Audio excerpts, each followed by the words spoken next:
kutuka nokushanda musi wechisi nenyaya yangu yandakakwirira. Imi muri Sabhuku?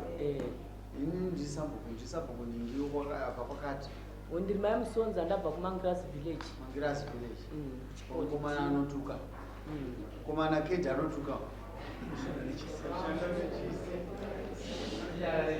Nawe Sabhuku anotuka guys.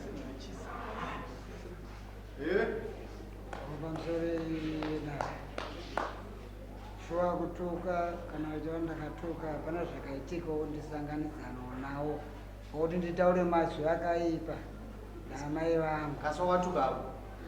Ndatonetsana munhu akabhuwa kumundu. Kasa watuka ka? Village namunhu andibira foni. Watuka here? Andina kutuka ivava ndakatukoka.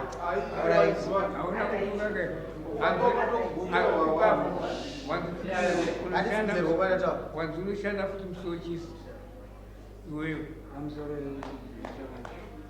chisi dandichisenza kuna Masabhuku akawanda uchipore yandakatongawo rimwe zuva namagudu akanditonga ndishande chisi misiri chisi achishandi aguma kuti ndakatuka pandaituka munhu kuti ayo Sabhuku sadza sembuso dzakakubvuma kaenda unosaina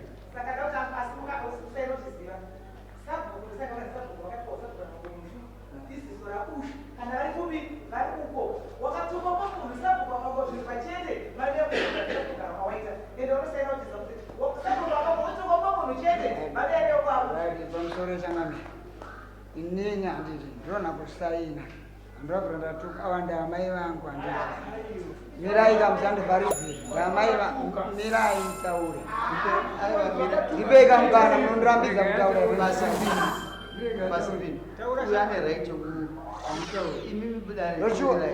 pamusoro changami mbai shuwa ndakabiwa foni yangu zvoshuwa amai ndikazonzwa kayakamba ndaamai vangu ndaamanene vangu zvochisi zvine handizvizive. Aiwa ndinoonga kudare ndinoonga kumheri kwamusana handionge chisi. Kana kutuka kwada inini mama ndotaura kuti inini ndaamai vangu. Kana kutonga dare rino tichinzi ava vari amai vangu handiti. Zvari kuda zvese handikumbire ruregerero kuna amai asi ndinobvuma kusena ndinovaripa akodi nekuti ndaamai vangu handiti. Nyange asina kundibvisa manapo. Sorry.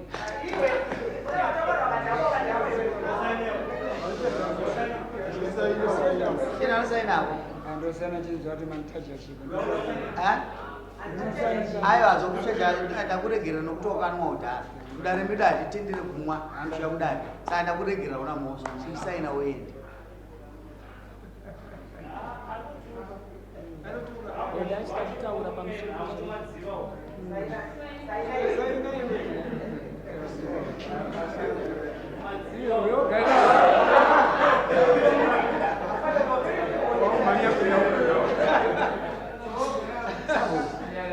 akatuka baba. Akatuka. Munode kuti asatuke. Ndachida kuti pamusoro mama ndachida kuti ndimutsanangurire nyaya yake kana achiti haana kundituka aituka munhu kumondoro iye onzwisisa pandakati iye akandituka. Ndofunga pane nyaya dzekwatsika mutanda dziya dziya. Ndakaudza mupurisa wevillage kuti vanoda zvekuti tiende kwatsika mutanda ngavauye tione tifambe tiri pamwe chete.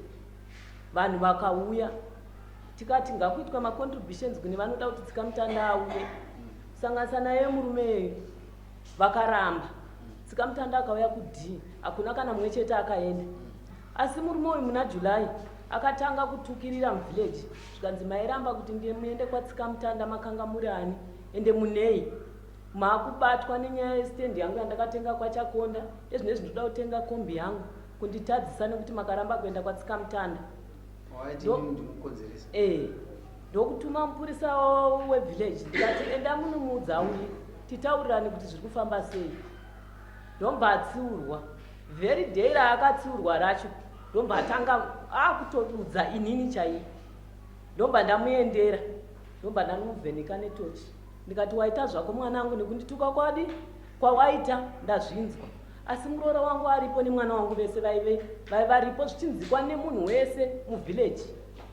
Zvadaro ndamuona kudaro mangwana acho ndofunga pakaita day 1 day 2 ndobva kwafiwa muvillage.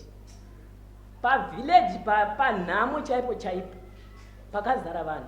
Ndofunga ndakafonera vachaka ndakavaudza ndikati munhu uya akutuka nekuti ndakambenge ndavaudza kuti uya atuka. Ndobva achaka vati ndiri kuyako kusvika vakazonge vari kunhamo kwavakanga vari. Ndobva ndazofonera anjokozi ndo vakazoya kuzomupa samoni murume achitukirira panhamo chaipo ende achisanganisa neni futi panhamo pachepa handina zvandinoitwa. muisire mbudzi dzake ina